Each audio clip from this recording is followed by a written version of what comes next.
now in the postseason to be here finally now, seeing that road. Wasn't easy. Yeah, it's like starting all over again. I talked to our guys about it yesterday when we had a team meeting about, you know, batting average is 0. Whatever you've done pitching wise in terms of your ERA is 0. I brought up how excited were you guys when we started in February, and they all said they were really excited. I said, how well did we play at the beginning when we first started grade? Let's get back to there again. There is that fresh restart. How good is that to have that restart feeling and then knowing you're going to be here, a place that you're obviously so well at, especially in the regional level? Well, we're so fortunate and so blessed to play here because this is an electric environment. I mean, the way the stadium's built, it doesn't feel like there's only 4,000 fans here. It feels like there's about 15,000 fans here. It's almost like surround sound. So, and our fans love us, and so anytime we have an opportunity to play at home, it's a great experience for our guys, and our fans are unbelievable. You've certainly been around long enough and had enough thoughts on help Pat get through it all, but now that you're in that power seat, how much different is this weekend for you? It's not any different. I'm still doing the same stuff I did before in terms of, you know, I just spent a couple hours watching Creighton, their first 3 hitters. I try to go over and get at least 30 at-bats on each guy and get times down the plate and take a look and see what their weaknesses are and take notes. And so, yeah, I'm doing the same thing I did before. Offense has been, you know, up and down kind of like the last month. What do you think has been behind that?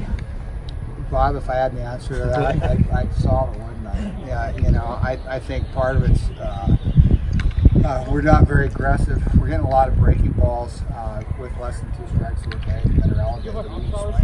I showed the guys some video.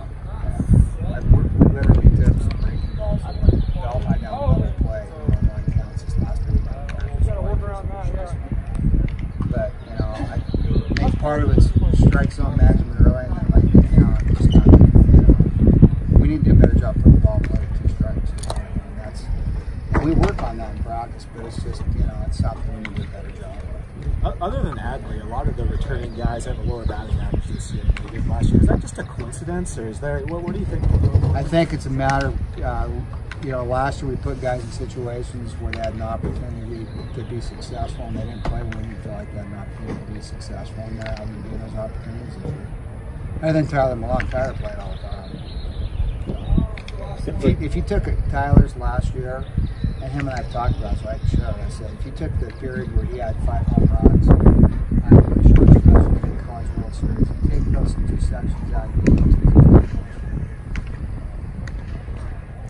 Pat, can you talk about the boost that you would get from having potential of having Brandon Eiser back on the hill this weekend?